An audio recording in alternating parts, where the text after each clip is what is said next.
আসসালামু আলাইকুম মিরাজ, আপনারা সবাই কেমন আছেন? আল্লাহর রহমতে আমি অনেক ভালো আছি।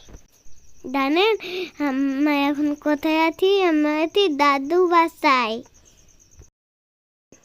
জানেন কালকে আমাদের ঈদ, আজকে টানলাদ আমায় অনেক মজা করে বেঁধে দিয়েছি।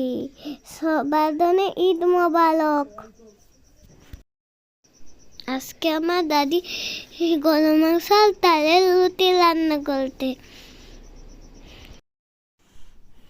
গরম মাংস তালের রুটি আমার দাদু খুব পছন্দ খাবার। এটা অনেক মজা হয়, আমিও খাই অনেক মজা করে। মাটির চুলায় রান্না করে গরু মাংস অনেক মজা হয়। আমি ইচ্ছা করে সব সময় খাই। এটা অনেক এক্সিলেন্ট হয়, আমার খাতেই অনেক মন চাই রোজা থাকলেও। দেখলে গরু মাংস রান্না করার জন্য দাদি প্রথমে সবগুলো পেঁয়াজ মশলা কষায় নিচ্ছেন। মাটির চুলাতে দাদি ঘুঁটা দিয়ে রান্না করছে। এখন তালের লাটাগুলো ভালোভাবে দাদি সেনে নিচ্ছেন। এখন কষানো মশলার মধ্যে সেগুলো দিয়ে দেওয়া হবে। সবগুলো মাংস দিয়ে দেওয়ার পরে সবগুলো মাংস নেড়ে নেবে দাদি। মাংসের সাথে মাখিয়ে নেবেন।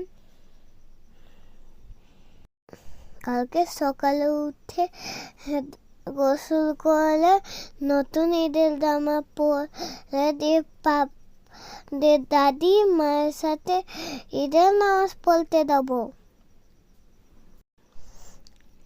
ঈদের নামাজ করার আগে আমি কাকু পাপা আর দাদু সে ঈদ পড়বিনি।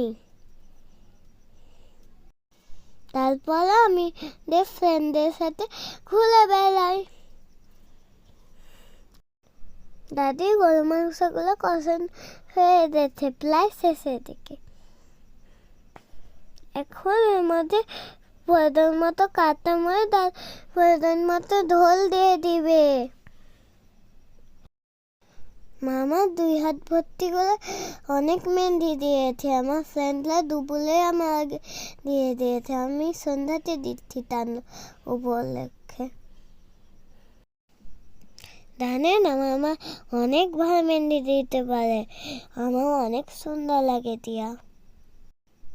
দাদি গরু মাংস প্রয়োজন মতো ঝোল দিয়ে দিয়েছে।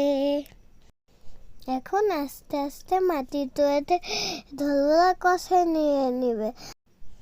জানেন আজকে ইফতারের সময় পিটি গরুর বাচ্চাটা পালিয়ে গেছিল। নতুনই হয়েছে আমার পেট থেকে গরুর বাচ্চাটা খুব পালা বেড়া।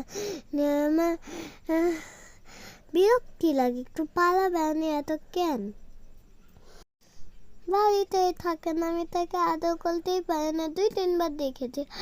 যখন ক্ষুধা লাগে তখন মায়ের দুধ খেতে আসে, সারাদিন বাইরে বের হয়ে থাকে। এখন দাদি বানাচ্ছে তালের রুটি। দাদি গরু মাংস রান্না হয়ে গেছে, আমি তালের রুটি দিয়ে তো মজা করে খাবো।